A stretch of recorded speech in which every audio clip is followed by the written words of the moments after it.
Good morning. This is Mike Dunn with Seisler Media in Philadelphia. We are conducting a press conference to announce litigation filed today by the law firm of Price Caspino on behalf of the parents of C.J. Dickey. First, we'll start by just identifying the speakers today.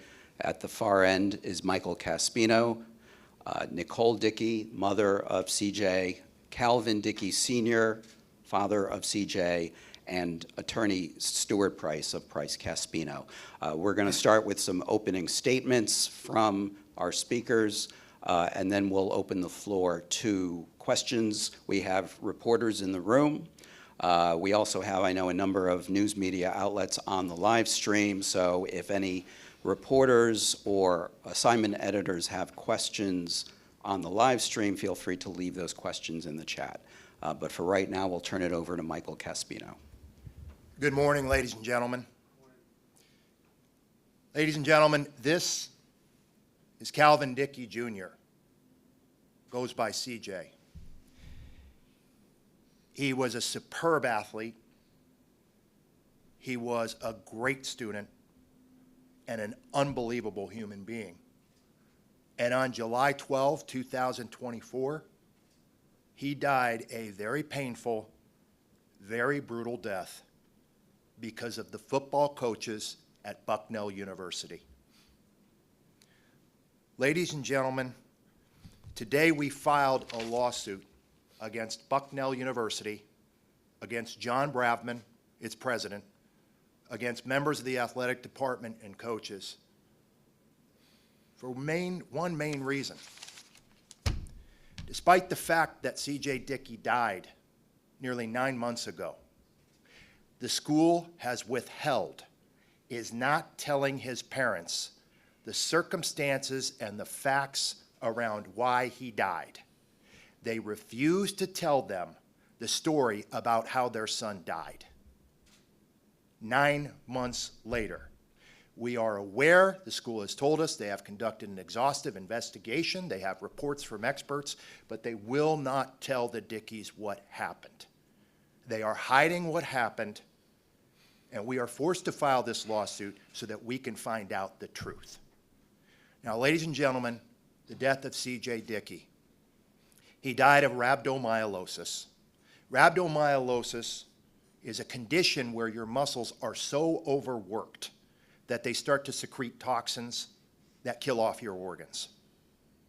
To understand the death of C.J. Dickey, you must understand the connection between sickle-cell trait and rhabdomyolysis.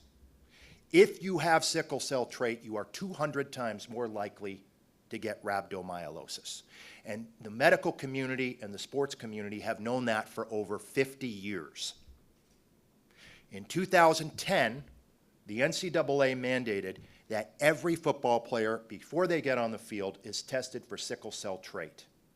And if someone has sickle cell trait, there is an NCAA medical manual on how you are to handle that athlete because they are so susceptible to rhabdomyolysis.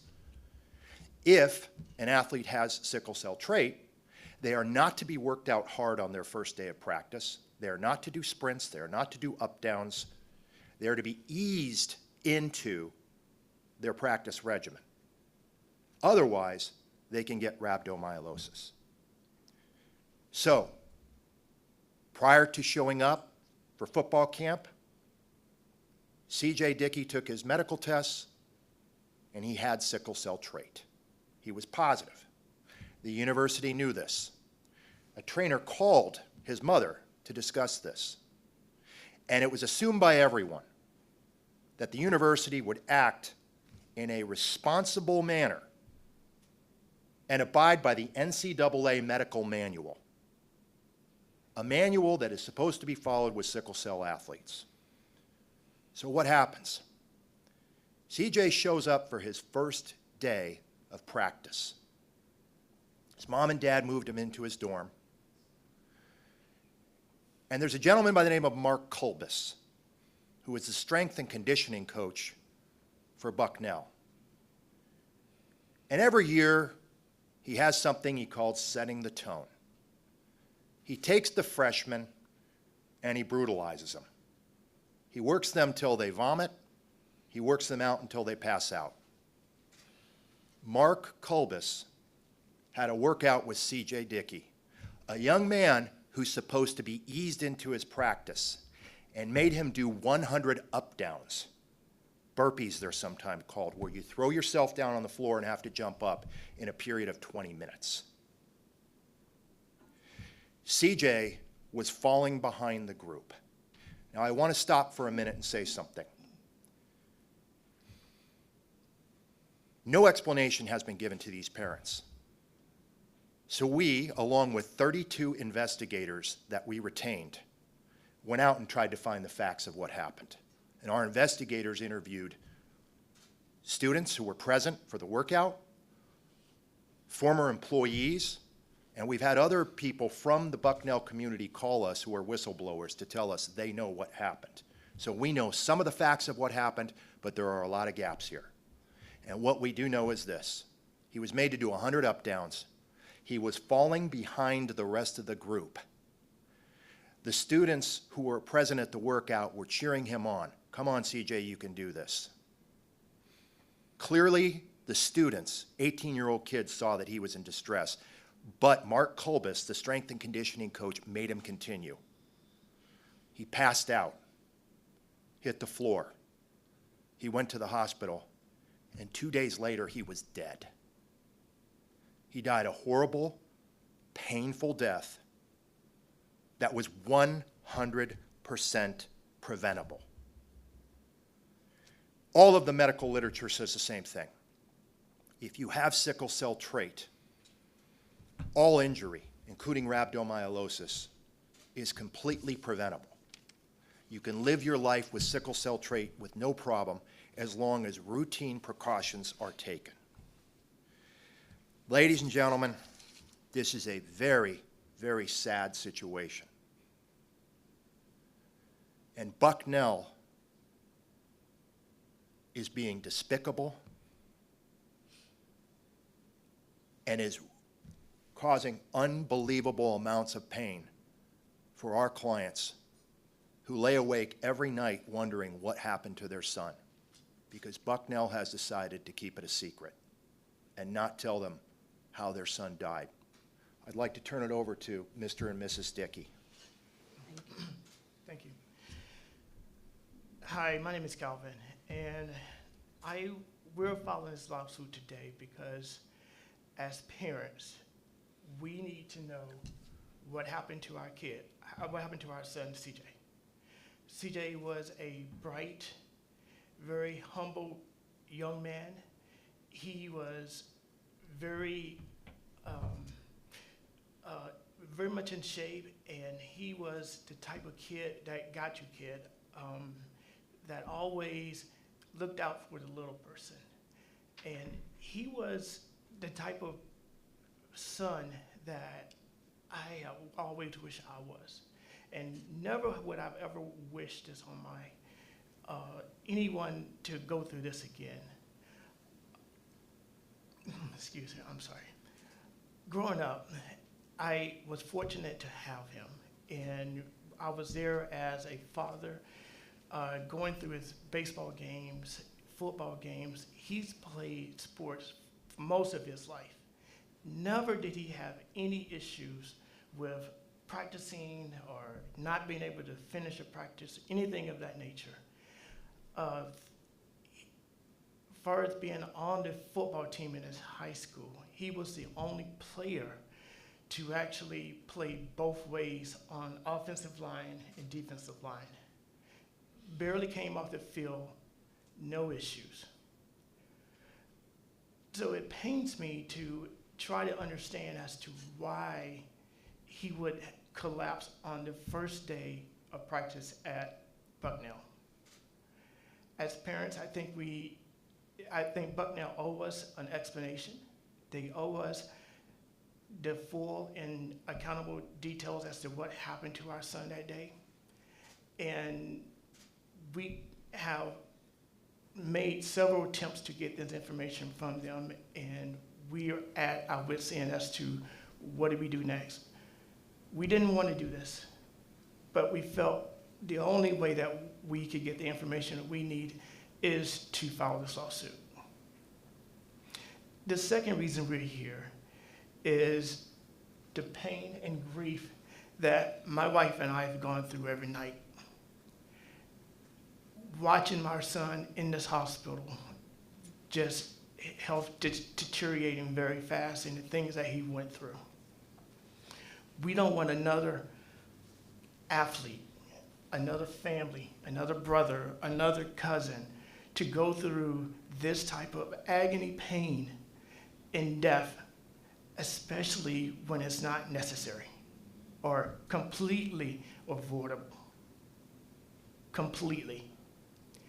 So, yes, we're filing a lawsuit. We feel it's necessary, and we need to tell this story so that, one, we get the information we need about our son, and we prevent this from happening to another kid or another family, and perhaps another coach can learn from these mistakes. Thank you.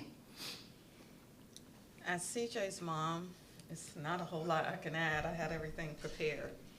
But I think Dad did a really phenomenal job.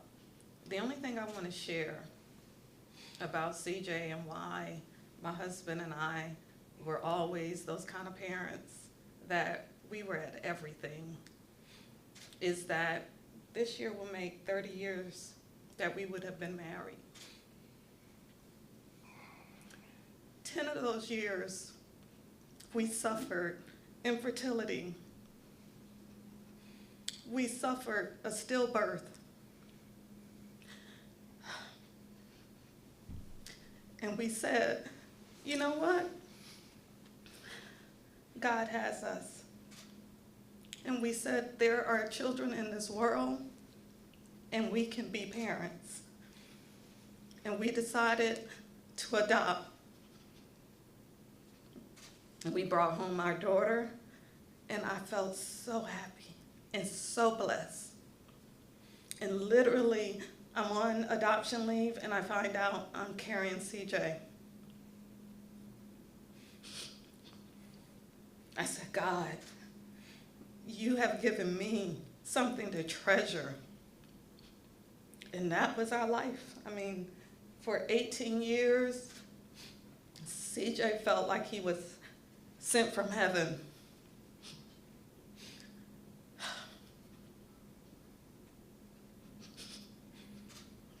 Sorry.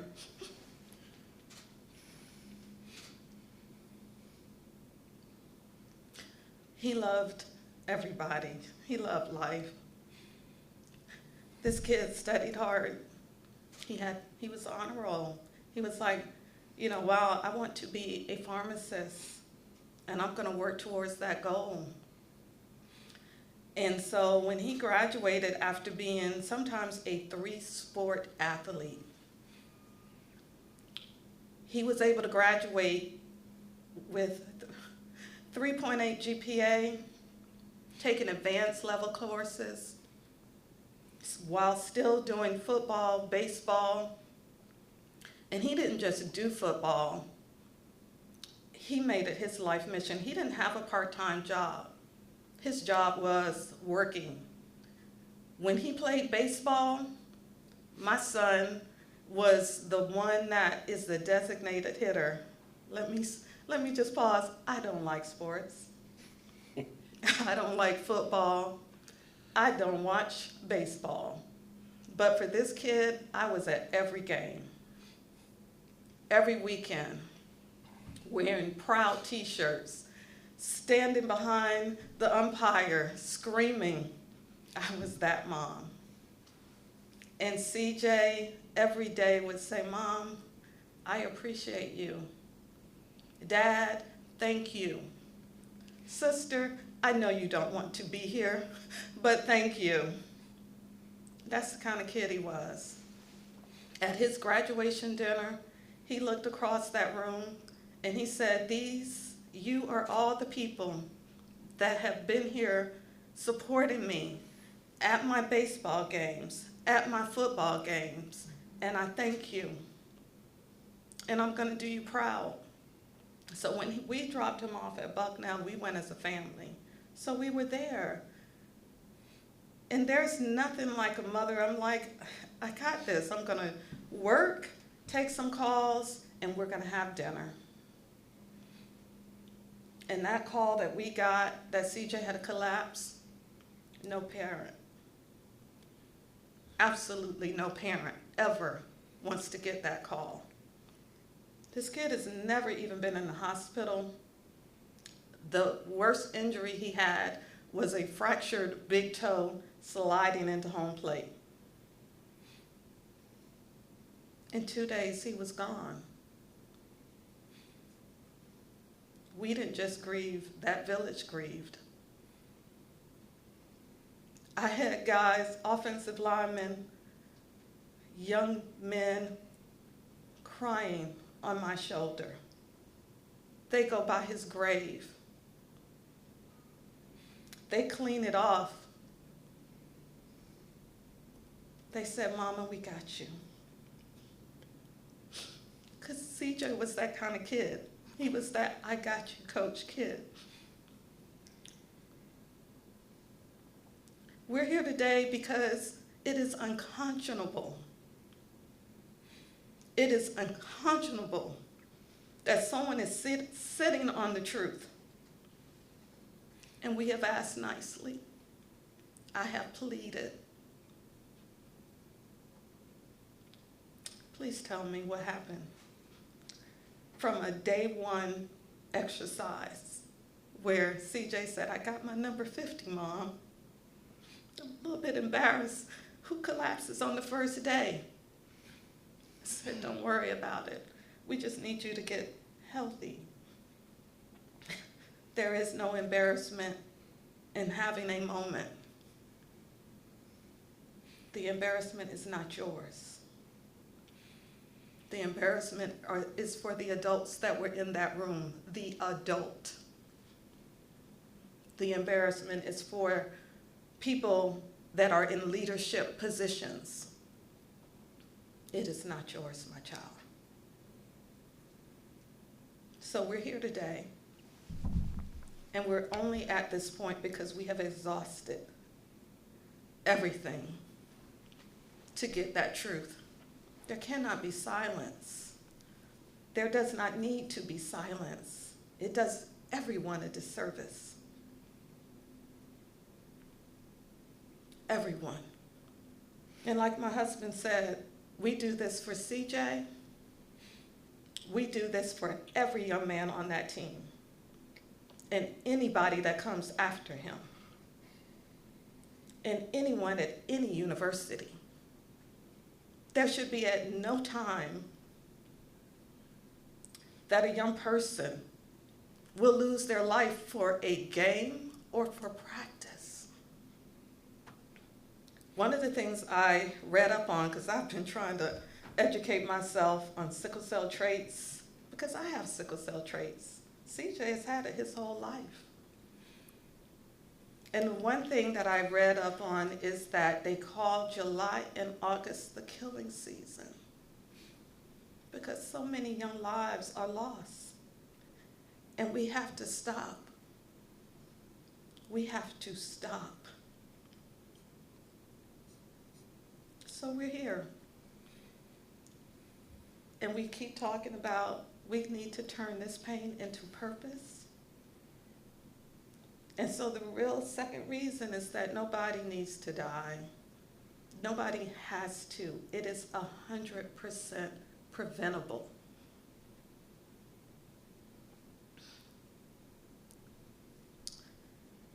And so this is a longer, harder path, and I'm ready for it. My boy is worth it. Thank you. Thank you, Nicole and Calvin. I just want to give them a second or two to, catch their breath, compose themselves.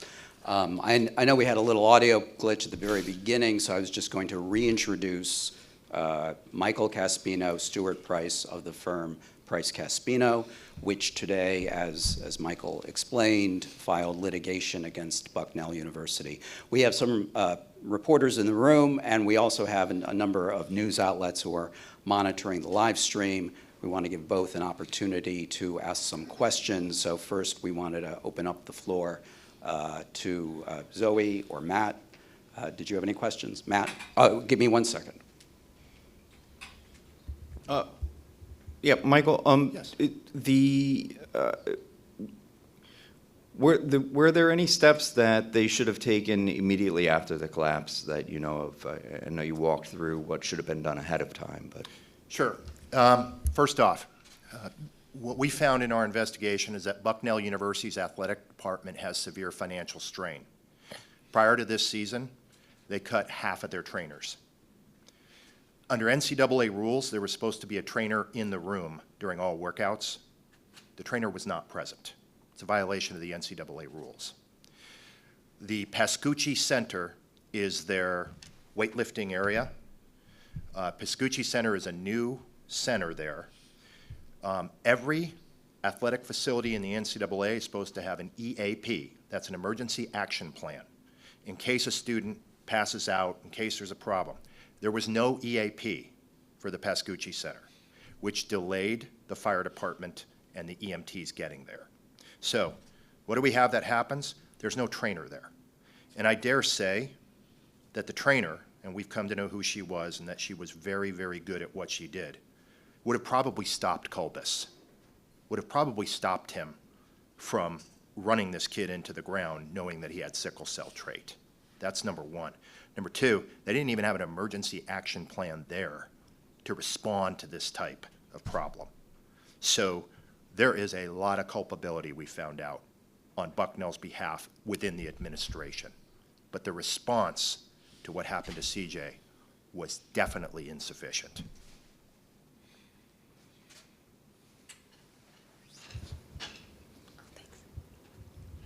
Hi, good to see you in person.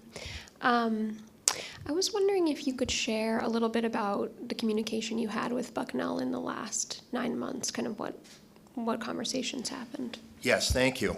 First off, immediately following this, within 24 hours, Bucknell lawyered up.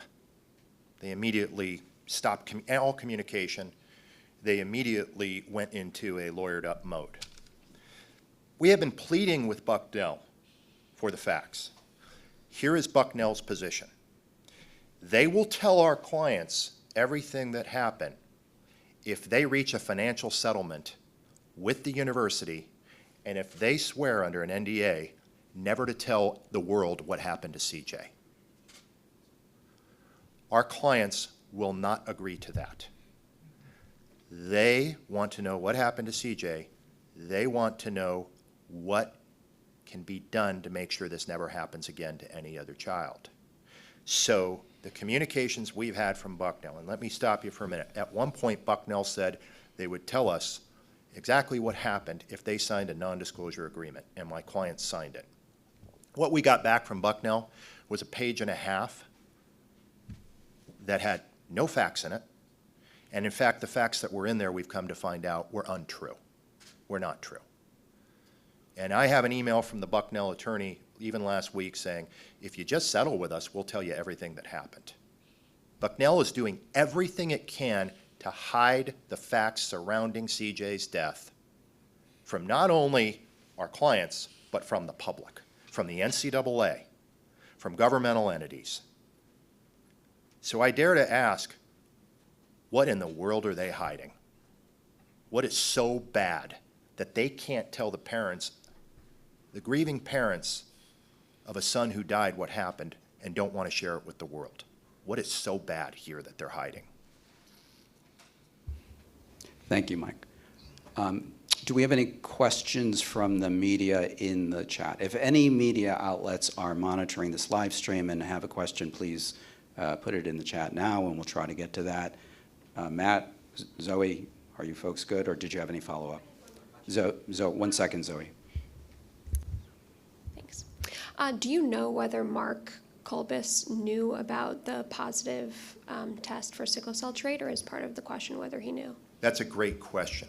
What we have been told is that, and this is by witnesses, people who've come forward to blow the whistle, or people who are there, is that CJ's sickle cell trait diagnosis was given to all the coaches and was put on an electronic format for all the coaches. So he had to have known. If he didn't know, then there's a serious problem with Bucknell in informing their coaches about this sickle cell trait. I want to make sure everybody understands something really important. We don't have sickle cell trait rhabdomyolysis deaths in the last 10, 12 years because we have a very easy system for avoiding them that's found in the NCAA medical manual. This was 100% preventable. But what we believe is Mark Kolbis just didn't care. He doesn't care. He's going to set the tone for the team for the season by beating them down. And that's what he wanted to do. And he killed a kid. Thank you. We have one more from Matt of KYW. My understanding that we knew he had sickle cell, he had the long high school career. Were there precautions taken before, when he was training in high school and elsewhere before? He never had a problem, ever. And he didn't know he had sickle cell until right before he got to college. So he never had a dehydration problem, never had any problems, and then found out he had it. But to be subjected to 100 up-downs, I mean, I can tell you, I do 2 or 3 and I'm winded. And a young man who is 6'5", 295 pounds, doing 100 up-downs in 20 minutes, that's pretty much beyond, I think, what anybody could contemplate, and probably pushed him harder than he's ever been pushed in his life. Can I ask you to walk us through again what precautions should have been taken in advance? Absolutely. So the NCAA medical manual is really clear on this. First off, one of the quotes from there is, those who are sickle cell trait positive tend to do fine if adequate precautions are taken. The first thing is they should set their own pace. Specifically, the NCAA says they should not do any mat drills. What are mat drills? Up-downs. They shouldn't do any wind sprints. They should be slowly worked into the practice regimen over a period of weeks to make sure that they're not overexerting themselves. I want to tell you something that's I think you'll find very interesting. We've talked to NCAA coaches from all over the country. When they hear about CJ's case, they are dumbfounded because most schools create a culture of protection for sickle cell kids. The University of Kansas, we talked to their ex-head coach. Sickle cell trait carriers in their program wear red helmets. Why? So that everybody is out there on the field and knows, do not overexert those kids. At the University of Miami, we've been informed, sickle cell trait athletes wear orange armbands because the coaches want everybody to know we don't overwork these kids. You have to actually protect the kids from themselves. When you're young, you feel like you're invincible. You can get out there and do anything. And in most college programs, coaches are watching those kids and even telling them, slow down a little bit, okay? There's never been a sickle cell trait rhabdomyolysis death involving a game. Never has. It's always been in practice, July, August. And it's always been, it typically happens the first day when coaches don't work them in easily. So there's a set of precautions that are known by every coach out there. Bucknell just chose not to follow them. Do we know how many deaths there have been of athletes? Yeah, over the past, we've done a lot. There's probably been about 5 or 6 over the last, but here's the important thing. There was an athlete who died at Rice University, and following that, and that I believe was about 2005, 2006. Following that, that's when the NCAA said we have to test every single kid coming out on the field. And they came up with that set of precautions. And I believe since then we've only had 1 or 2 deaths. And this is not just for athletics. The United States military tests every single recruit coming in for sickle cell. If you have sickle cell, you're identified by an orange armband, for instance, in the Navy. So they make sure that you're not overexerted. This is not anything new. It's something that's been known about for 50 years. Matt, you good? Could I ask, Mom and Dad, you get the call that he has sickle cell, that this is a concern. Can you walk us through that? Tell us what that, is there a level of panic? Is there a level of worry? Can you tell us a little bit about that phone call? So, like I said, I have sickle cell traits. And sickle cell traits in African American community is very common. It's very common, right? And sickle cell anemia is a disease where you're very sick, right? Sickle cell traits is very important for when you're going to have children, because if you marry and have a child with someone that has sickle cell traits, your child has a higher degree of coming down with sickle cell anemia. So when CJ was tested for the NCAA as part of that, and the test results came back that he had sickle cell traits, I wasn't as alarmed because, one, I wasn't aware of athletes having any kind of particular higher risk. I wasn't really told, I wasn't consulted by the school when they called me to say, hey, we're gonna do something different. They were just like, Mom, do you know? And I'm like, yeah, I have sickle cell traits. But that was the extent of the conversation. So I was not alarmed that CJ had sickle cell traits. And then another point is to Mike and what Calvin, my husband, said, is that he's had it his whole life. That means that from the age of 4 with t-ball to baseball to travel ball, and travel ball is probably worse than the pros because they're out there all weekend, 4 games in one day playing. Throughout football, CJ never had an issue.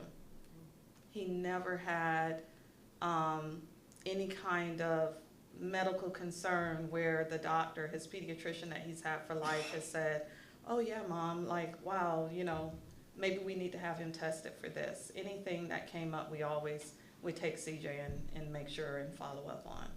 So no, I was not concerned about it at all. And as a matter of fact, when we got the agenda for that day, CJ already reviewed it. He's like, oh, this is light. I've done more than this, when he goes to the workout place where he goes, the gym. This is a very light day for me, Mom. I'll meet you guys for dinner. So I was not concerned when we found out that he had sickle cell traits at all. So the up-downs were not on the agenda, or they were, No, what was on the agenda that day was a technique workout using only the bar, no weights on it. And this is a very important point. When some of the freshmen messed up, they didn't do the lifts right, they were made to do the up-downs. The up-downs were a punishment of all the kids. That's what happened here. Mark Kolbus punished the kids by doing up-downs, 100 up-downs, because some of the kids messed up. Good. Mom and Dad, you were still in town then, so you were able to go. Can you walk us through those 2 days a little bit? I don't want to make it too traumatic, but if you could just kind of give us an overview of what those 2 days were like. Yeah, sure. So that morning, I dropped CJ off. And I dropped him off at about 10:45, whatever. And I said, hey, this is it. You've been working up to this all through high school, just getting ready for this big day. And he gave me a fist bump. He said, got it, Dad. See you later. And we had already made plans of, having dinner later that day. Dropped him off, and then we had talked about me coming out watching them practice and said, no, Dad, this is college. No, I don't want you out there. So I didn't go. I didn't go. So about, what was it, 3:15, 3:20, he called my wife and said, hey, Mom, hey, something's wrong. They're not allowing me to work out. Something's happened with my medical, whatever, or something's wrong. And paperwork, yeah. Paperwork for compliance. Paperwork for compliance wasn't correct. So, and we say, okay, hey, it's okay if you don't work out today, that's fine. No, I need to work out. Like, yeah, but just, it's okay. So he calls back 10 minutes later, say, hey, they got it all fixed, all corrected, I'm gonna work out. Okay, all right, that was about 3:30-ish time frame. And then at about 5:15, 5:20, we get a call from the trainer, basically saying that, hey, Calvin has passed out doing workouts, and we're taking him to Evangel Community Hospital. And so my wife and I, we drop everything, of course, and we rush to Evangel Hospital, which is 10 minutes away. When we get there, the trainer, the head coach, and another coach was there as well. And the doctor told us they're back in the back working on him, and you will be able to see him in a little bit. And so we started asking, what happened, and we were told that, the trainer was talking to the team in the air conditioning, and he passed out. Okay, and we eventually get to go back to see him. He is in distress. His heart rate is racing. I think about 140 beats per minute, and he's gasping for air. And he started calling, saying, water, water, water, water, water. That's what they did in high school. You just water, water, water. And the doctors tell us that, okay, only give him sips because, he just may have to go into surgery, and that's going to complicate things. So we only can give him ice chips and what have you. And then they check his heart because they had diagnosed him with something called tachycardia, something of that nature. So the doctor checked his heart, and the doctor eventually clears it of the heart. Said, not the heart, it's something else. And this is what we think he has. And the doctor gave me a sheet of paper. It was something with rhabdomyolysis. And from there, they said, okay, we're a small hospital. We're not the hospital to treat him. He needs to go to Geisinger. And we're going to air flight him, whatever. But luckily, unfortunately, the weather was really bad that night, so the helicopter was grounded, so he had to be transported via ambulance. We get to Geisinger, they get him down, checked in, whatever. That's 3-4 hours later. They start working him up, whatever. And from that time period, his condition slowly but surely just decreased. And it got to the point where he didn't recognize my wife and I. He started fighting us. Dad, get me out of here. Dad, get me.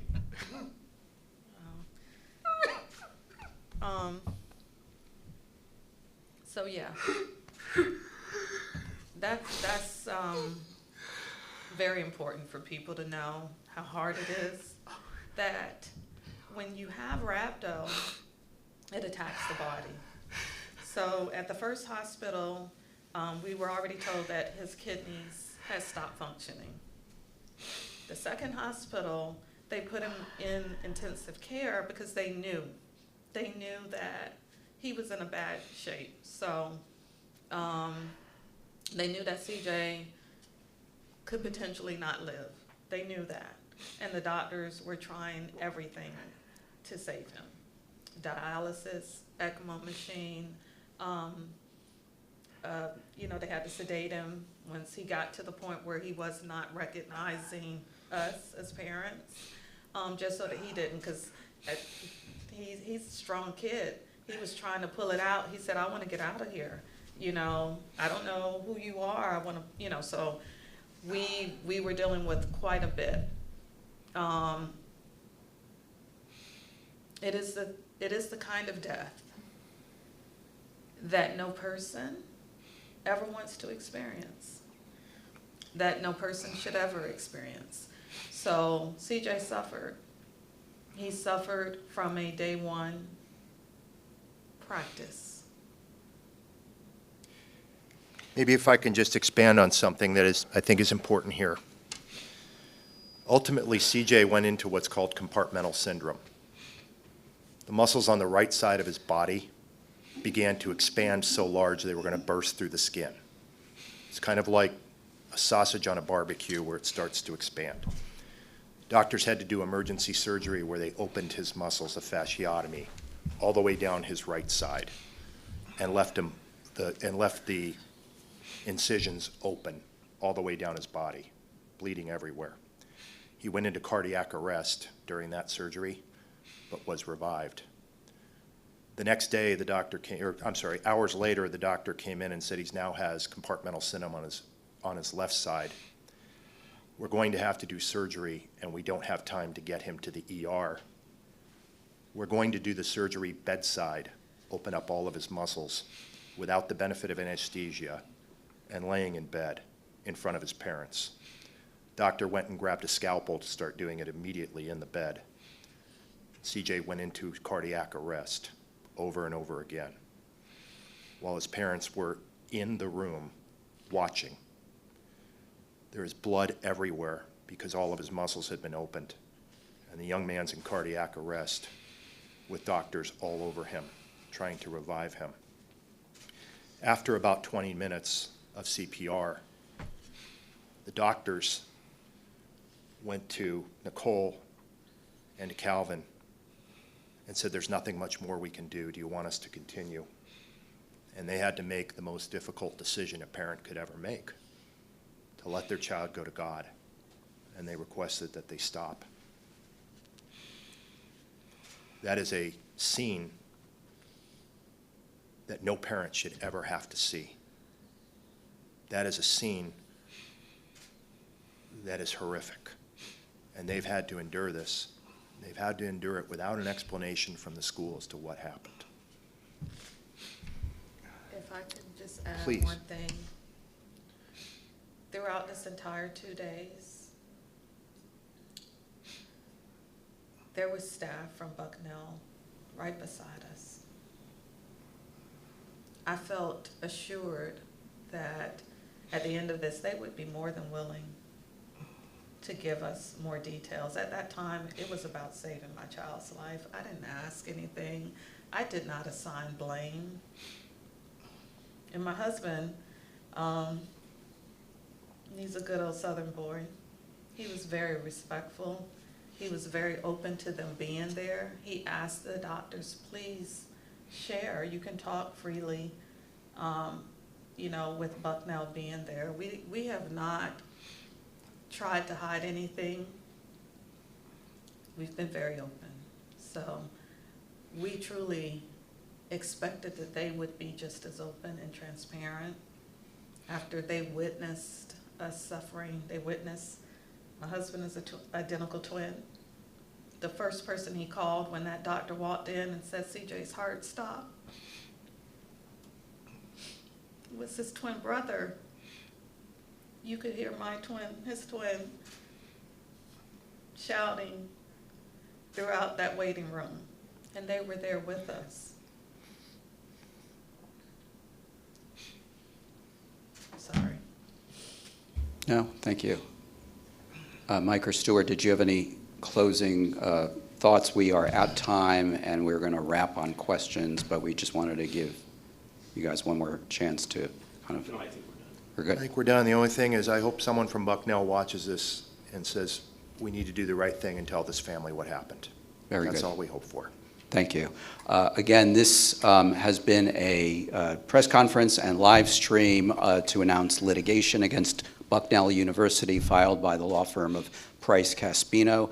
We, during this press conference, issued the press release. The press release includes links to Dropbox, which includes photos of CJ and a copy of the suit, which was filed this morning. And if there are further questions, please reply to the contact information in the press release. Thank you.